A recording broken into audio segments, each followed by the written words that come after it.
அருள்நாதர் இயேசு கிறிஸ்துவின் நாமத்தில் உங்களுக்கு என் அன்பின் நல்வாழ்த்துக்களை நான் தெரிவித்துக் கொள்கிறேன். எனக்கு பிரியமான என் அன்பின் சகோதரர்களே, சகோதரியர்களே, நீங்க உங்களுடைய பெற்றோர் உங்களுக்கு கொடுக்கிற புத்திமதியை ஒருபோதும் அசட்டை பண்ணாதிருங்கள் என்று நான் இன்றைக்கு உங்களுக்கு சொல்லுகிறேன். இந்த நாட்களில, இந்த உலகத்துல என் அன்பு சகோதரியர்களாகிய உங்களுக்கு பல்வேறு இடங்களில் இருந்து, பல்வேறு மனிதர்களிடத்திலிருந்து புத்திமதிகள் வரலாம். ஆனால் அந்த புத்திமதிகள் எல்லாம் உங்களுடைய தகப்பனும் தாயும் உங்களுக்கு கொடுக்கிறதற்கு, உங்களுக்கு சொல்லுகிற புத்திக்கு ஈடாகாது. மற்றவர்கள் உங்களுடைய வாழ்க்கையில தொடர்புடையவர்கள் அல்ல, உங்களுடைய எதிர்கால நலனில் அக்கறையுடையவர்களாகவும் இருக்க முடியாது. ஆனால் உங்கள் பெற்றோர்கள் அப்படி இருக்க முடியாது. உங்களுடைய தகப்பனும் உங்களுடைய தாயும் அப்படி இருக்க முடியாது. ஏனெனில் நீங்கள் அவர்களுடைய பிள்ளைகள். ஆண்டவர் உங்களை அவர்களுடைய கைகளில் ஒப்படைத்திருக்கிறார். ஒரு தகப்பன், ஒரு தாய் தன் பிள்ளைகளுக்கு எப்பொழுதும் நன்மையானதையே சிந்தித்துக் கொண்டிருப்பார்கள். தன் பிள்ளை இப்படி வளர வேண்டும், தன் பிள்ளை இந்த உயர்வை அடைய வேண்டும், தன் பிள்ளை இப்படி ஆசீர்வாதமா இருக்க வேண்டும் என்று எந்த ஒரு தகப்பனும் தாயும் நினைப்பான். ஒரு கொலைகார தகப்பனா இருந்தா கூட, ஒரு குடிகார தகப்பனா இருந்தா கூட, ஒழுக்கமற்ற தகப்பனாய் தாயா இருந்தால் கூட, எந்த ஒரு தகப்பனும் எந்த ஒரு தாயும் தன் பிள்ளை சீர்கெட்டு போய் தன்னை விட மோசமான ஒரு நிலையில வாழ வேண்டும் என்று அவர்கள் நினைப்பதில்லை. இப்போ எத்தனையோ கான்வென்ட் ஸ்கூல், இப்போ நீங்க கூட கான்வென்ட் ஸ்கூல்ல படிக்கலாம். உங்க அப்பா உங்க அம்மா படிக்காதவங்களா இருக்கலாம், அல்லது படிப்பறிவு குறைந்தவர்களாக இருக்கலாம். அவங்க பாருங்க, அவர்கள் பாடுபட்டு, அவர்கள் கடினமாய் உழைத்து உங்களை கான்வென்ட் ஸ்கூல்ல படிக்க வைக்கிறாங்க, உங்களுக்கு நன்றா உடுத்தி பார்க்கறாங்க. அப்படின்னா என்ன அர்த்தம்? நான் தான், என் வாழ்க்கை தான் இப்படி இருந்துருச்சு, என் பிள்ளை நலமா இருக்கணும் என்று, என் பிள்ளை சிறந்த இடத்துல வரணும் என்று அவர்கள் இவ்விதமாக முயற்சி செய்கிறார்கள்.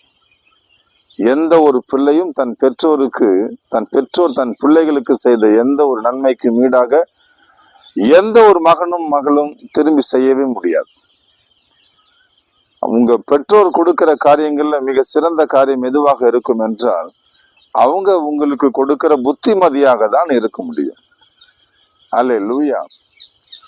ஆண்டவர் உங்களை அவருடைய கையில் ஒப்படைத்திருக்கிறதுனால, அவர்கள் தங்களுடைய ஆசையெல்லாம் உங்க மேல வச்சிருக்கிறபடினால, உங்களுக்காக பாடுபட்டு விளைக்கிறவர்களாக இருக்கிறபடினால, அதை விட மிக முக்கியமா அவர்கள் பாடுகள் நிறைந்த பாதையை உங்களுக்கு முன்னதாக கடந்து வந்ததுனால, அது எது நல்லது எது கெட்டது, யாரோட பழகணும் யாரோட பழகக்கூடாது, எங்க போகணும் எங்க போகக்கூடாது என்பதெல்லாம் அவர்களுக்கு நன்றாக தெரியும். ஆகவே அவர்கள் சொல்லுகிறதை எந்த ஒரு மகனும் மகளும் கேட்க வேண்டும். அப்படி கேட்கிற பிள்ளைங்க ஆசீர்வாதமாக இருப்பாங்க. எனக்கு அன்பான சகோதரர்களே, சகோதரியர்களே, தாவீது தன் மகன் சாலமோனுக்கு புத்திமதியை கொடுக்கிறார். இந்த புத்திமதியை நான் கொடுக்கிறது, இத சொல்றதுக்கு முன்னாடி எபிரேயர் புத்தகம் 11வது அதிகாரத்தை நீங்கள் வாசித்து பாருங்க. அங்க விசுவாசிகளுடைய தலைமுறை அட்டவணை இருக்கும். விசுவாசிகளுடைய அட்டவணை இருக்கும். அந்த அட்டவணையில சாலமோன் பேரே இருக்காது. எனக்கு அது ஆச்சரியமா இருக்கிறது. சாலமோனுடைய பேர் அந்த அட்டவணையில இல்லை. ஏன்? சாலமோன் ஞானம் நிறைந்த ஒரு அரசன் ஆயிற்று. இன்றளவும் சாலமோனுடைய ஞானத்துக்கு ஈடானது எதுவும் இல்லைன்னு சொல்றாங்களே. ஞானத்தில் சிறந்தவர் சாலமோன் என்று சொல்லுகிறார்களே.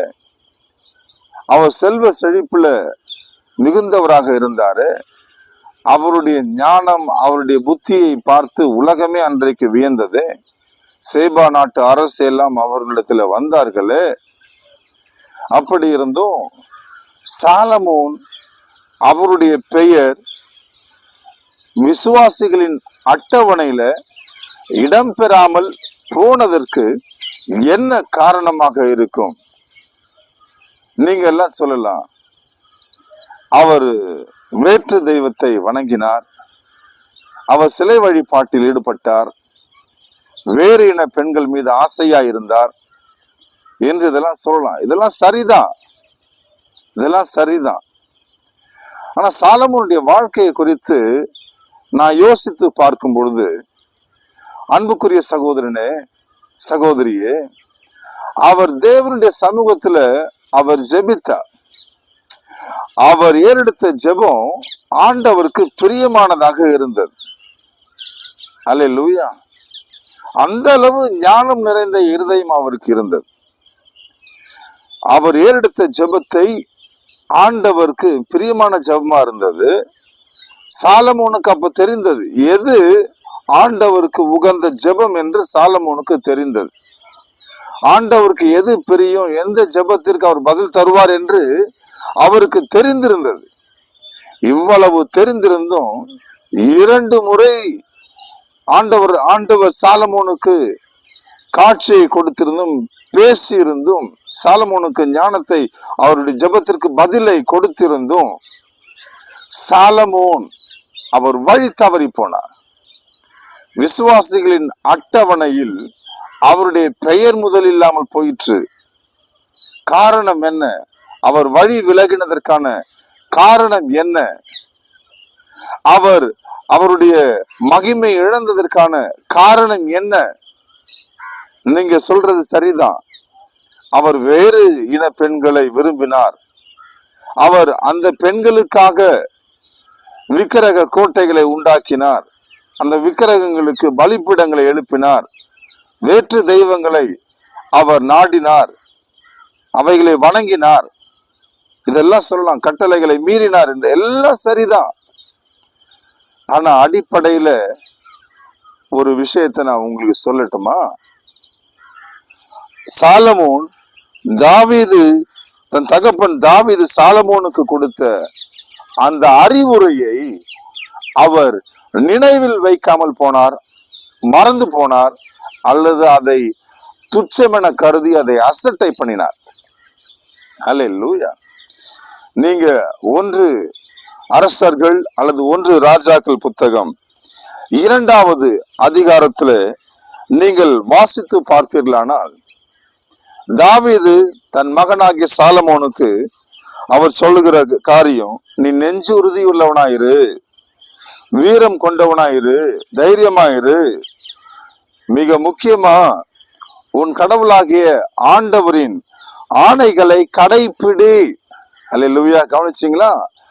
ஆண்டவருடைய ஆணைகளை, கட்டளைகளை கடைப்பிடி, அவர் காட்டும் வழியில் நட. மோசேயினுடைய நியாயப்பிரமாண சட்ட நூலில எழுதப்பட்டுள்ள கடவுளுடைய நியமங்கள், விதிமுறைகள், நீதி சட்டங்கள், ஒழுங்குமுறைகள் எல்லாவற்றையும் கடைப்பிடி. இப்படி செய்தால் நீ செய்யும் காரியங்களிலும் செல்லும் இடங்களிலும் வெற்றி காண்பாய். ஏனெனில் ஆண்டவர் என்னை நோக்கி, உன் மைந்தர்கள் தங்கள் முழு இதயத்தோடும் முழு உள்ளத்தோடும் என் முன்னிலையில் உண்மையுடன் நடப்பார்களானால் இஸ்ரேலின் அரியணையில் அமர்வதற்கேற்ற ஒருவன் அவர்கள் இல்லாமல் போவதில்லை என்று எனக்கு கொடுத்த வாக்கு அப்போதுதான் நிலைத்திருக்கும். அல்லேலூயா. தொடர்ந்து தாவீதுனுடைய அறிவுரைகள் அங்க இடம் பெறுகிறது. பிரதானமா அவர் சொல்லுற அறிவுரை என்ன தெரியுங்களா? ஆண்டவர் கொடுத்த நியமங்களை கடைப்பிடி. அவர் வகுத்து கொடுத்த வழிமுறையின்படி நீ நடக்கணும். ஒருபோதும் அவரை விட்டு விலகாதே. மிக சுருக்கமா சொல்ல போனா, உன் கடவுளை அவர் விரும்புகிறதை செய், அவருக்கு பிரியமானதை செய், அவருக்கு விருப்பம் எதுவோ அதன்படி நட என்று தாவீது தன் மகன் சாலமோனுக்கு அவர் புத்தி சொல்லுகிறார். எனக்கு அன்பான சகோதரனே, சகோதரியே, இந்த புத்திமதியில நீங்க தயவு செஞ்சு வீட்டுல வாசிச்சு பார்க்கணும். இந்த பகுதியை 1 அரசர்கள் அல்லது 1 ராஜாக்கள் 2ஆம் அதிகாரம் 1வது வசனத்திலிருந்து நீங்க வாசிச்சு பாருங்க. இது எவ்வளவு முக்கியமான ஒரு புத்திமதி. தாவீது இதை எப்பொழுது தன் மகனுக்கு சாலமோனுக்கு அவர் சொல்லுகிறார் என்றால், தாவீது தன் மகன் சாலமோனுக்கு சொல்கிற கடைசி புத்திமதி இது. ஆமா, தாவீது அவருடைய வாழ்நாளின் இறுதி நாளில் அவர் இறப்பதற்கு முன்னதாக சொன்ன ஒரு புத்தி இது. எனக்கு அன்பான சகோதரர்களே, இந்த புத்திமதியை சாலமோன் மதிக்காமல் போனார். விளைவு, அவர் தாவீது நிமித்தம் அரசனாயிருந்தார். ஆனால் சாலமோனின் நிமித்தம் அவருடைய பிள்ளைகள் அரசர்களாக நல்ல ஒரு வாழ்க்கை வாழுகிறவர்களாக இல்லாம போனாங்களே. அவருடைய அரசாட்சி நிலைக்காமல் போனது. சாலமோனுடைய அரசாட்சி, சாலமோன் வரலும் அவரு மரிக்கிற வரையில் அரசனா இருந்தாரு. ஏன்னா அது தாவீதுக்காக தேவன் காட்டின இரக்கம் சாலமோனுக்கு. ஆனா சாலமோன் அவர் நேர்மையற்றவராக, ஒழுக்கம் தவறினராக, தகப்பனுடைய புத்தியை கடைபிடிக்காமல் போனவராக இருந்ததுனால அவருடைய சந்ததி அரசர்களாக நீடித்திருக்க முடியவில்லை. அவர்கள் சமாதானமற்றவர்களாக இருந்தார்கள். தாவீது நிமித்தம் சாலமோன் தன்னுடைய வாழ்நாள் எல்லாம் சமாதானமா யுத்தமின்றி இருந்தார். போர்க்களமே கண்டதில்லை. ஆனா சாலமோனின் நிமித்தம் அவருடைய பிள்ளைகள் அனுதினமும் பாடுகளை அனுபவித்தார்கள். எனக்கு மிகவும் பிரியமான என் அன்பின் சகோதரர்களே, சகோதரியர்களே, நீங்கள் எந்த வயது உடையவர்களாக இருந்தாலும் சரி, நீங்க சின்னவங்களோ வாலிபரோ பெரியரோ யாரா இருந்தாலும் சரி, ஒருவேளை உங்களுடைய பெற்றோர்கள் வயது முதிர்ந்தவர்களாக இருக்கலாம். நீங்க அவர்களுடைய புத்தியை கேட்காமல் இருந்திருக்கலாம். அவரிடத்துல போங்க, மனம் திரும்புங்க, மன்னிப்பு கேளுங்க. இனி வரக்கூடிய நாட்களிலாவது அவர்கள் சொல்லுகிற புத்திமதியை கேளுங்க.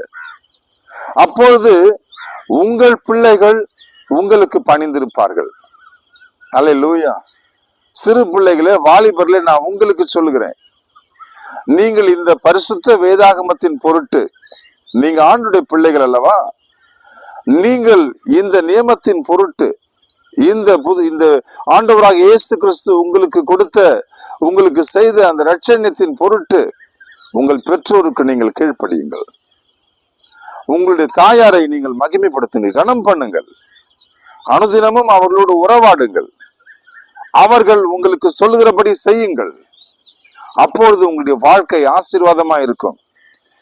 எனக்கு சரியா படிப்பு வரலையே, எனக்கு என் காரியங்கள் எல்லாம் நஷ்டமா இருக்கு, எனக்கு ஏன் இப்படி இருக்குது? சில நேரங்கள்ல சில வாலிப தம்பி தங்கச்சிங்கெல்லாம் இந்த கொஞ்ச நாட்களை நான் பார்க்கும்போது சிலருடைய இருதயங்கள்ல ஒரு வெறுமை இருக்கிறத பார்க்க முடியுது. சிலருடைய இருதயங்கள்ல சந்தோஷம் இல்லாம இருக்கிறது. அவங்களுக்கு மனசுக்குள்ள அமைதி இல்லை, சந்தோஷம் இல்லை. என்ன காரணம்? தேவ பிரசனம் இல்லை. ஏன் தேவ பிரசனம் இல்லை? தகப்பனை மதிக்கல, தாயானவரை கனம் பண்ணல, அவங்க சொல்ற வார்த்தைக்கு கீழ்ப்படியல. அன்பு தம்பி, அன்பு தங்கச்சி, உங்களுக்கு சின்ன வயசா இருக்கலாம், உங்களுடைய பெற்றோர்கள் வயது முதிர்ந்தவர்கள், பெரியவர்கள், அவங்க சொல்லுகிற காரியம் சில நேரங்கள்ல உங்களுக்கு புரியாம இருக்கலாம். உங்களுக்கு புரியுதாங்கிறது முக்கியம் இல்ல, நீங்க அவருடைய வார்த்தைக்கு கீழ்ப்படிய வேண்டும் என்பதுதான் முக்கியம்.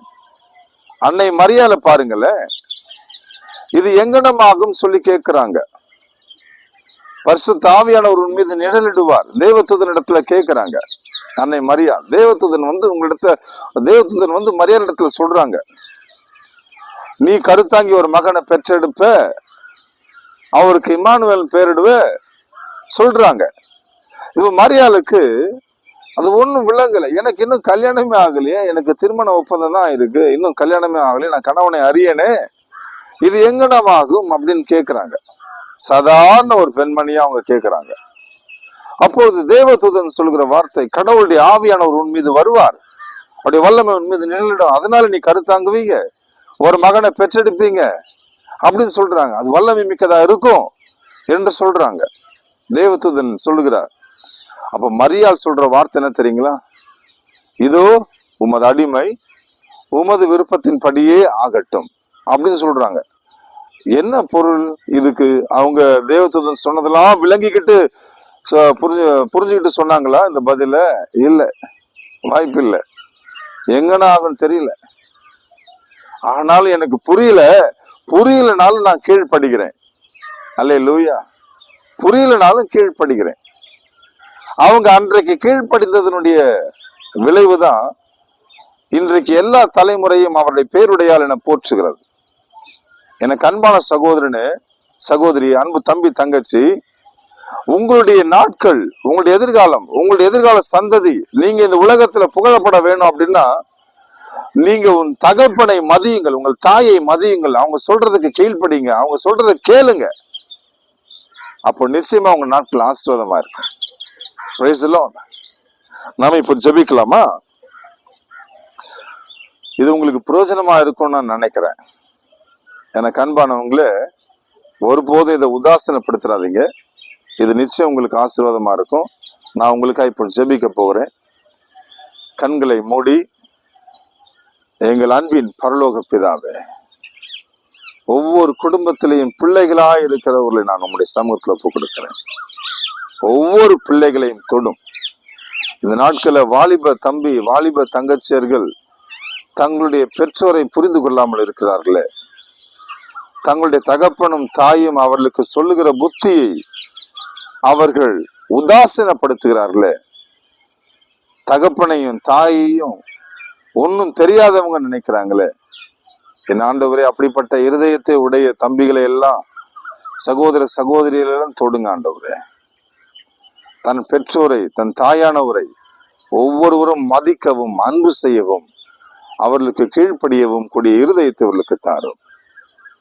ஒவ்வொரு தகப்பனும் தாயும் தன் பிள்ளைகளுக்காக இப்பொழுது எதை வேண்டிக் கொள்கிறார்களோ அதை கொடும், அதை செய்யும் ஆண்டவரே. என் அன்பு தம்பி, தங்கச்சிகள், பிள்ளைகள் அவருடைய நாட்கள் நலமா இருக்கும்படிக்கு ஆண்டவரே உங்க சமூகத்தில் நான் வந்து நிற்கிறேன். தகப்பனையும் தாயையும் கனவீனம் பண்ணுகிற பிள்ளைகளுக்காக உங்க சமூகத்தில் வந்து நிற்கிறேன். நீர் அவர்களுக்கு மனம் இறங்கும் ஆண்டவரே. அவருடைய இருதயத்தை தொடும் ஆண்டவரே. இந்த வார்த்தைகள், நான் பேசின வார்த்தைகள் ஒவ்வொன்றும் அவருடைய இருதயத்தை தொடட்டும் சுவாமி, தொடட்டும். இயேசுவின் நாமத்தில் பிதாவே, ஆமென்.